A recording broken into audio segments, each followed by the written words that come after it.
പ്രതിസന്ധിക്ക് പിന്നാലെ നെല്ല് സംഭരണം തുടങ്ങിയെങ്കിലും മില്ലുടമകളുടെ പരാതി ഇപ്പോഴും അവസാനിച്ചിട്ടില്ല. നെല്ല് സംഭരണം ആരംഭിച്ചെന്ന് പറയുമ്പോഴും ഒരു മില്ല് മാത്രമാണ് മുന്നോട്ട് വന്നതെന്ന് റൈസ് മിൽ അസോസിയേഷൻ പറയുന്നു.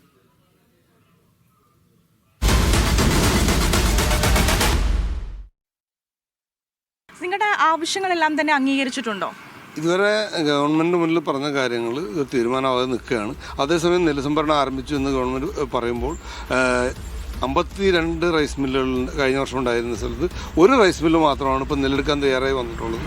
അത് ഭാരത് റൈസ് എന്നുള്ള ഇതിനകത്ത് ഓൾറെഡി എഗ്രിമെൻ്റ് വെച്ചുള്ള റൈസ് മില്ല് വീണ്ടും ഇതിലേക്ക് വന്നിരിക്കുന്നതാണ്. അങ്ങനെ യഥാർത്ഥത്തിൽ ചെയ്യാൻ പാടില്ലാത്തതാണ്. അങ്ങനെ റൈസ് മില്ല് വന്നതുകൊണ്ട് ഒരിക്കലും ഈ വിഷയത്തിന് പരിഹാരമാവില്ല എന്ന് ഗവൺമെൻറ്റിനും അറിയാവുന്നതാണ്, ബഹുമാനപ്പെട്ട കൃഷിമന്ത്രിക്കും അറിയാവുന്നതാണ്. എൻ്റെ അദ്ദേഹം ഇത് വളരെ വിജയമായി എന്ന് പറയുമ്പോൾ എന്ന രീതിയിൽ പറയുമ്പോൾ അത് ഒരുപക്ഷെ ഒരു പുകമറ സൃഷ്ടിക്കൽ മാത്രമേ ഉള്ളൂ.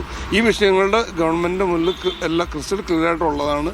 ഒരുപക്ഷെ ഇതുമായിട്ട് മുന്നോട്ട് പോകുന്ന സമയത്ത് ഗവൺമെൻറ് തന്നെ അറിയാം ഈ മുഴുവൻ റൈസ് മില്ലുകൾ വന്നാൽ പോലും കഴിഞ്ഞ വർഷം നെല്ല് വേണ്ട രീതിയിൽ എടുത്ത് തീർക്കാൻ താമസിച്ചു. ആ സമയത്ത് ഒരു റൈസ് മില്ല് മാത്രമായിട്ട് തീരില്ല എന്നറിയാം. ഒപ്പം തന്നെ ഈ പ്രശ്നം, അതായത് 64 കിലോ അരി കൊടുക്കാൻ കിട്ടില്ല എന്ന് ഓൾറെഡി ഗവൺമെൻറ് കണ്ടെത്തി, അത് ഗവൺമെൻറ് അംഗീകരിച്ചതാണ്. പക്ഷെ ഒരു കോടതി വിധിയുടെ പേരിലാണ് ഇത് കുറയ്ക്കുന്നത്, അല്ല കൂട്ടി കൊടുക്കണമെന്ന് പറയുന്നതിൽ കോടതി വിധി വന്നാലും അരി കൂടി കിട്ടില്ല എന്ന് ഗവൺമെൻറ്റിന് അറിയാം. അതുകൊണ്ട് തന്നെ അതിനുള്ള നഷ്ടം സഹിക്കാൻ ഗവൺമെൻറ് സഹിക്കാവുന്നതാണ് എന്ന് ആ കോടതി വിധിയുടെ അടിസ്ഥാനത്തിൽ തന്നെ പെർസെൻറ്റേജ് ഗവൺമെൻറ് കുറച്ച് തരാവുന്നതാണ്. കുറച്ച് തന്നാൽ ഈ വിഷയം തീർക്കാവുന്നതാണ്.